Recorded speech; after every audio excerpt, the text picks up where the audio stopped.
Hello.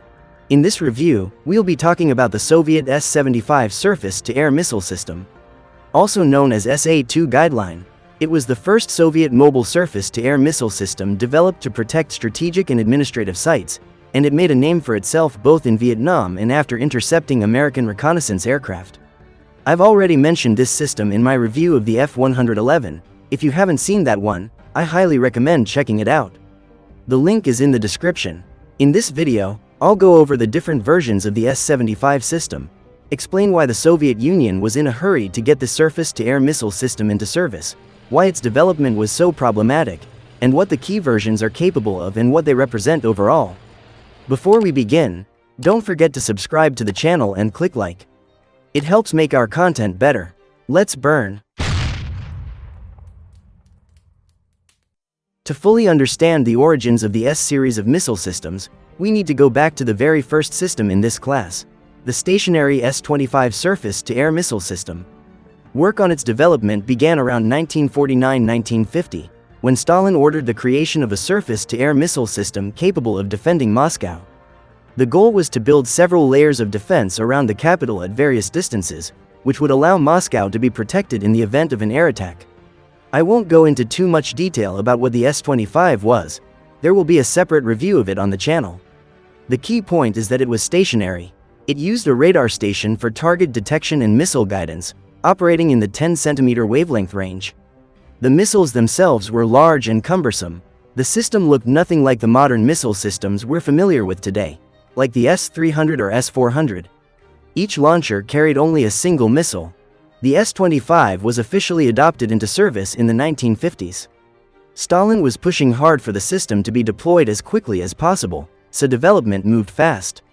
It was developed by Design Bureau No. 1, or KB-1. Several other specialized divisions were also established to work on the missile, radar, launchers, and command post. Given the technology and components available at the time, it was extremely challenging to create a missile that met the required specifications. But the S-25 system was ultimately built and deployed around Moscow. In the 1950s, while work on the S-25 was still ongoing and a series of successful tests had already been carried out, a decision was made to begin development of another system, this time to defend Leningrad, now St. Petersburg. This new system was designated the S-50. The idea was to use a different radar from the one used in the S-25, and one of the concepts considered was to mount the system on railway platforms. It was also intended to be stationary, with several concentric defense rings planned around Leningrad. However, the S-50 project faced numerous issues. Developers tried to implement complex components and integrate various systems that would have required coordinated interaction. At the same time, work began on a new surface-to-air missile system, the S-75. As a result, the S-50 project was eventually scrapped in favor of the S-25, the S-75, and later the S-125. The S-50 surface-to-air missile system was never brought to operational readiness and was never adopted for service. The 1950s marked the beginning of the active phase of the Cold War. Reconnaissance flights took place not only over the United States, but also over Soviet territory. In 1953, a decision was made and a directive issued to begin developing a new mobile surface-to-air missile system, one that could be rapidly deployed to defend cities, administrative centers, and military facilities. In the event of a renewed outbreak of war, these mobile systems could also be used to support troop movements, providing air defense on the march, and so on. The Cub surface-to-air missile system, for example, was developed later in the 1950s. We already have a review of it on the channel, and the link is in the description. But back in the early 1950s, there was already a clear need for a mobile surface-to-air missile system. The task was assigned to KB-1, which had developed the S-25. Many of the designers and engineers who had worked on the S-25 were now reassigned to work on the S-75 as well. A separate design bureau, OKB-2, was established to work specifically on the development of a new missile for the system. The tasks set before the developers were far from simple. The new mobile surface-to-air missile system had to be developed in the shortest possible time. It also needed to be more cost-effective than the S-25, not just in terms of production, but especially regarding the missiles themselves. The new missile was subject to strict requirements. It had to weigh no more than 2 tons, and be capable of intercepting airborne targets flying at altitudes from 3 kilometers to 23 kilometers. The system also needed to be able to intercept targets moving at speeds of up to 1,500 kilometers per hour. Another critical requirement was mobility. All components of the system had to be mounted on wheeled or tracked chassis so the system could be transported quickly to any required position. It was understood that the missile might not be as effective as the stationary version, given the constraints, but this compromise was acceptable to achieve other performance goals. The designers decided to base the new system on components from the S-25, including its 10-centimeter radar and guidance methods. However, to meet the new operational requirements, a new radar system had to be developed that would operate in the 6-centimeter range. Work on the S-75 system began in late 1953, and by 1954, the overall project design was completed and implementation began. At OKB-2, under the direction of Grushin, development began on the new missile for the system, the V-750, also designated as Item 1D, or simply Missile 1D. The experience gained from working on the S-25 allowed engineers to develop the new missile relatively quickly. By 1955, the first prototype was ready and sent for testing. The well-known designer Rasputin, whom I've already mentioned in previous reviews, oversaw the overall development at KB-1. The Moscow instrument plant was responsible for the missile's onboard systems. The Ni-88 Institute developed the sustainer engine for the cruise stage, while OKB-2 handled development of the booster stage. The launcher was designated SM-63 and was developed by TSKB-34. The transport and loading vehicle was designated PR-11, and it was developed by the Moscow State Union Design Bureau. Not just the missile, but the entire system underwent testing in 1955. The deadlines were very strict. By the end of 1956, all testing was to be completed, and in 1957, the system was to be accepted into service and mass production was to begin. That meant the task was to develop a brand new surface-to-air missile system in just 4 years. Yes, testing was completed in 1956, but it revealed a number of issues that made it impossible to accept the system into service in 1957 in its intended final configuration. There wasn't enough time to fine-tune all the components properly. To give you a better sense of the scale, the entire system was mounted on 5 ZIS-151 or ZIL-157 trucks, and was intended to include up to 6 launchers. However, the radar operating in the 6-centimeter range was not yet ready to work with the new missile, the guidance system, and other components. Additional time was needed to complete and refine everything, but the USSR was in a hurry to put the system into service. One major reason was increased U.S. reconnaissance activity and the emergence of the U-2 spy plane. So, in 1956, a decision was made to finalize a simplified version of the system and adopt it as early as 1957, while continuing work on the more advanced version envisioned from the start. In 1956, the decision was made to bring the SA-75 Dvina system to operational readiness and adopt it for service, and at the same time, to continue development of the system that would later be known as the S-75 Desna. In 1957, the simplified version of the system, the SA-75 Dvina, was officially adopted by the Soviet Union and entered mass production. The systems began to be delivered to the troops. The key difference was that the simplified version used a radar operating in the 10-centimeter wavelength range. To speed up development, the core components were borrowed from the S-25's radar system. The full version of the system, the S-75, designated Desna, equipped with a radar operating in the 6-centimeter range, was adopted in 1959. Once it entered service, production of the SA-75 was discontinued. Another major improvement was that the Desna version required only 3 trucks instead of 5, as in the Dvina. Trailers were used instead, which simplified both operation and transportation. One of the reasons the SA-75 and the V-750 missile it used were phased out was due to performance issues. For example, when a low-flying target appeared on the command post's radar screen, it often showed up as 2 targets rather than 1, due to signal interference, a false echo that made it difficult to guide the missile accurately. Manual targeting was possible, but challenging. In semi-automatic mode, it was virtually impossible. The system could engage only 1 target at a time, single target channel, although it could guide up to 3 missiles simultaneously toward that 1 target, 3 missile channels. The radio proximity fuse used in the missile had low resistance to electronic countermeasures, and there were several other issues. Nevertheless, over 30 systems and more than 600 missiles were produced during the first year alone, and deliveries to the Soviet military began. Several improved versions of the S-75 were later developed. I'll talk about those in their own sections. This surface-to-air missile system was exported to many countries around the world, including Vietnam, Iraq, Algeria, Cuba, China, Mongolia, Syria, countries that signed the Warsaw Pact, and others. China received a production license for the S-75, and locally produced it under the names HQ-1 and HQ-2, with the latter being a slightly improved version. Interestingly, the first successful combat use of the S-75 did not come from the Soviet Union, but from China. China had received two SA-75 Dvina systems from the USSR, and in 1959, one of them successfully intercepted a Taiwanese reconnaissance aircraft, the Martin RB-57D Canberra. At that time, the USSR wanted to keep the existence of such a surface-to-air missile system secret, particularly to prevent the United States from learning that the Soviets had the capability to intercept high-altitude targets. However, the most significant event involving the S-75 occurred in 1960, when a Desna system shot down a US U-2 spy plane near Sverdlovsk, now Yekaterinburg. The Dvina version was not capable of reaching the U-2's altitude. It was the more advanced Desna that did the job. During the same operation, a Soviet MiG fighter that was attempting to intercept the U-2 was also shot down, due to several contributing factors.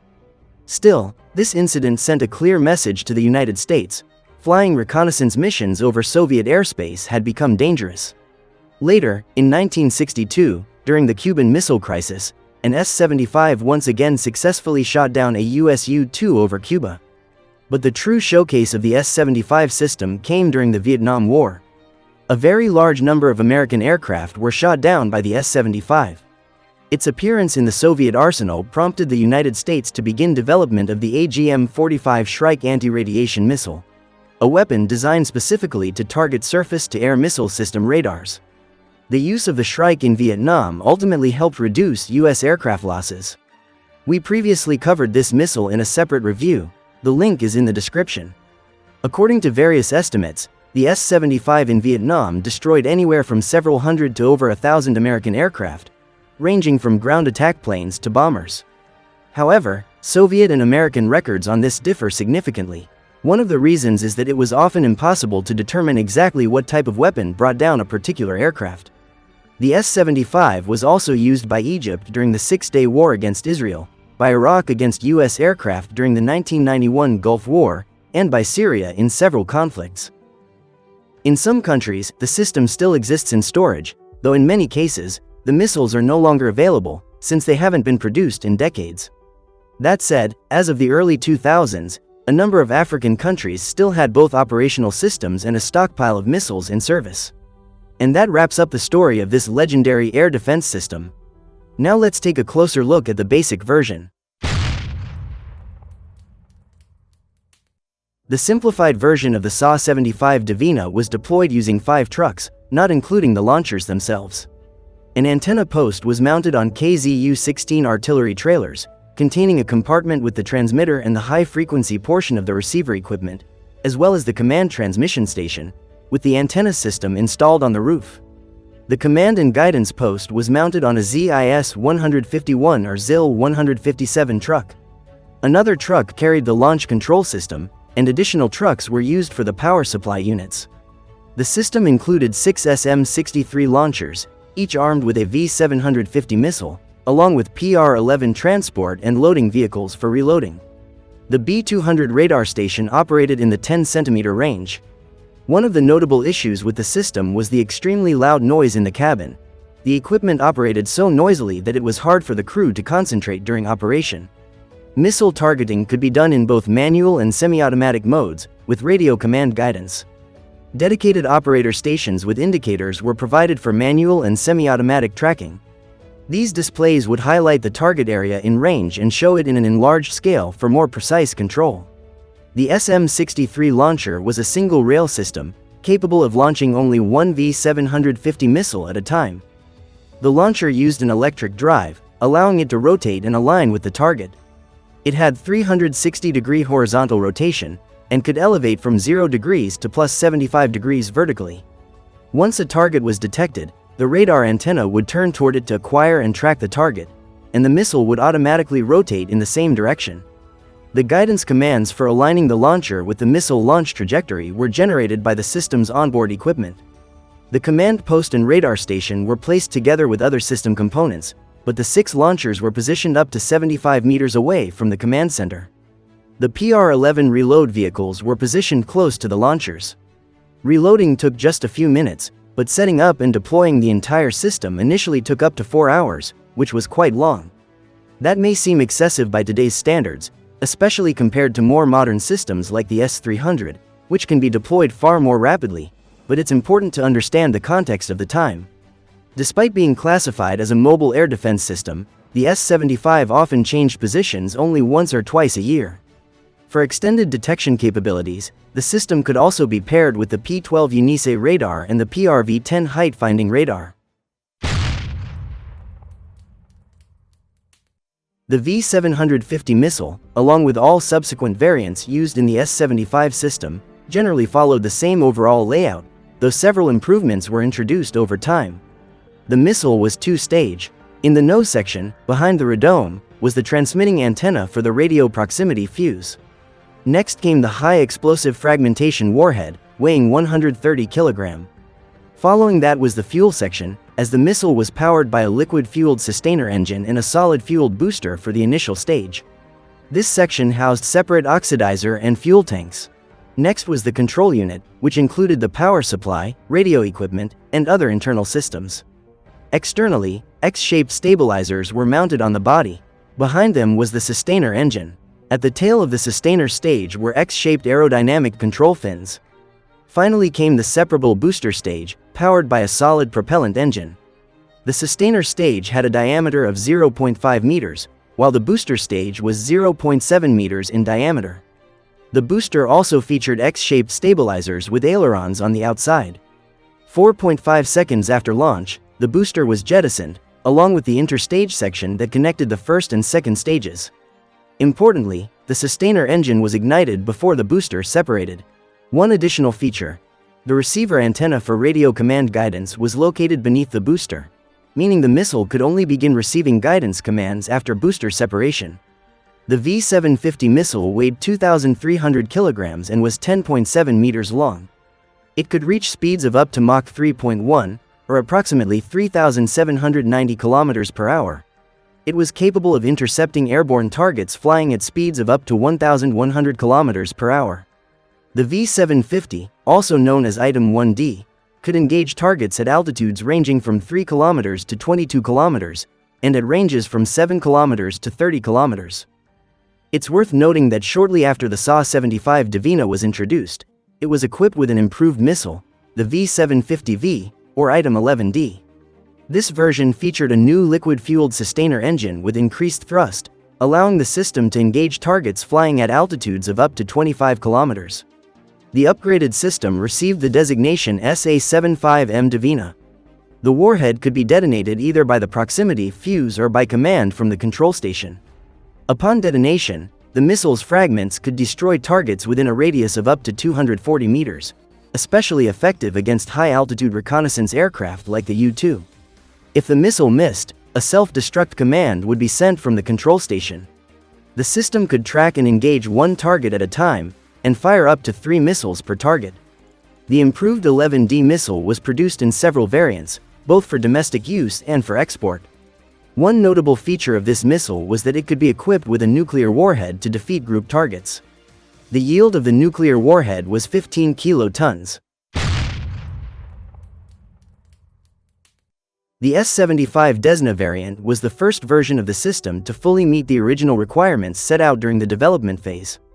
First, all the system components were mounted on trailers and towed by tracked or wheeled prime movers. This change reduced the total number of trucks required and significantly improved mobility. Second, it helped solve noise-related issues. Third, having the system on trailers meant the vehicles didn't need to remain constantly at the launch site. They could be used for other purposes, reducing maintenance costs and downtime. Overall, the number of required vehicles was reduced from 5 to 3. An automated launch control system, the APP-75, was introduced. This version also used a radar operating in the 6 cm wavelength band and featured improved launchers, the SM-63-1 or SM-63-2, which were designed for the new V-750VN missile, also known as Item 13D. Improved transporter-loader vehicles were also introduced in this version. Thanks to these upgrades, the system's setup time was reduced to just 2.5 hours. Initially, the V-750N missile was intended for use with this system, but it failed to meet performance expectations during testing. As a result, even before the Desna system was officially adopted, an improved missile, the V-750VN, was developed instead. The V-750VN missile was 10.84 meters long. Its high explosive fragmentation warhead weighed 191 kg. Thanks to a more powerful engine, the missile could reach a maximum speed of Mach 3.5, or approximately 4,287 km per hour. It was capable of intercepting targets flying at up to 1,500 km per hour. The missile's engagement envelope expanded as well. It could engage targets at ranges of up to 34 km, and at altitudes from 500 meters to 27 km. The proximity fuse was improved too, now equipped with 2 antennas for enhanced reliability and precision. In 1958, even before the S-75 Desna was officially adopted, work began on an improved version of the system, the S-75M Volkhov. By 1961, it had reached operational readiness, and in 1962, it began to enter service. Overall, the layout of the system remained similar to the Desna version. However, as the technological base continued to evolve and new missiles for other air defense systems were developed, engineers gained a better understanding of what more could be achieved with the S-75 platform. The Volkhov featured improved electronic countermeasures, an upgraded transmitter-receiver cabin, better communication systems, and the addition of an automated command and control system, ASURK-1, with later versions incorporating further refinements of this system. A new launcher, the SM-90, was developed for use with the V-755 missile, also known as Item 20D, and its upgrade, the V-755U, Item 20DU. The missile weighed 2,398 kilograms and was 10.78 meters in length. Its high explosive fragmentation warhead was increased to 196 kg. While the maximum speed remained Mach 3.5, the V-755 could now engage aerial targets at altitudes between 3 km and 30 km, and at ranges between 7 km and 43 km. The proximity fuse was also upgraded, from 2 to 4 antennas, and the sustainer engine design was modified for better performance. The guidance radar now operated in the G-band, and the azimuth antenna with a wide beam was supplemented by narrow-beam parabolic antennas, improving effectiveness against small targets and in jamming conditions. A major improvement over earlier versions was the ability to track and engage up to 3 targets simultaneously, launching up to 5 missiles at once. The command guidance principle remained unchanged. In 1965, an improved version, the S-75M Volkhov, was adopted. This variant featured the RSN-75V1 guidance radar, P1V antenna post, an enhanced SM-90 launcher with the ESP-90 electric drive, and new PR-11B and PR-11D transporter loader vehicles. The maximum range was increased to 55 kilometers, and the minimum engagement altitude was lowered to 300 meters. The Vietnam War and widespread use of the S-75 revealed key weaknesses. Despite its capabilities, American countermeasures and electronic warfare techniques made it difficult to operate effectively. On average, 9 to 10 missiles were needed to shoot down a single aircraft, which was unacceptably high. This drove the need for further improvements to both the system and its missiles. In 1971, the S-75M Volkhov was adopted. A new missile, the V-579, also known as Item 5Ya-23, was introduced. It weighed 2,406 kilograms, had a warhead up to 197 kilograms depending on configuration, and measured 10.9 meters in length. It could engage aerial targets flying at up to 2,300 kilometers per hour and at ranges of up to 56 kilometers. In 1975, another upgrade followed, the S-75M Volkhov. The main change was the introduction of the V-760V missile, also known as Item 5V-29, which could intercept targets at ranges up to 60 kilometers, at speeds of up to 3,600 km per hour. Its maximum engagement altitude was 30 km, and the minimum altitude was reduced to just 100 meters. This version also introduced a ground attack mode and an improved PR-11DA transporter loader. By 1978, the S-75M Volkhov entered service. This version featured the 9-33 ATV optical sight, which allowed the operator to visually track and engage aerial targets without emitting radar signals, making it more resistant to jamming. A new antenna design was also implemented. Several other modifications to both the missiles and the overall system followed, including export versions, but this overview has focused on the key variants. The S-75 remained in service in the Soviet Union for many years and set the standard for future surface-to-air missile systems, many of which we can still observe in action today. So, that was the story of the S-75 surface-to-air missile system. I hope you found this video interesting and informative.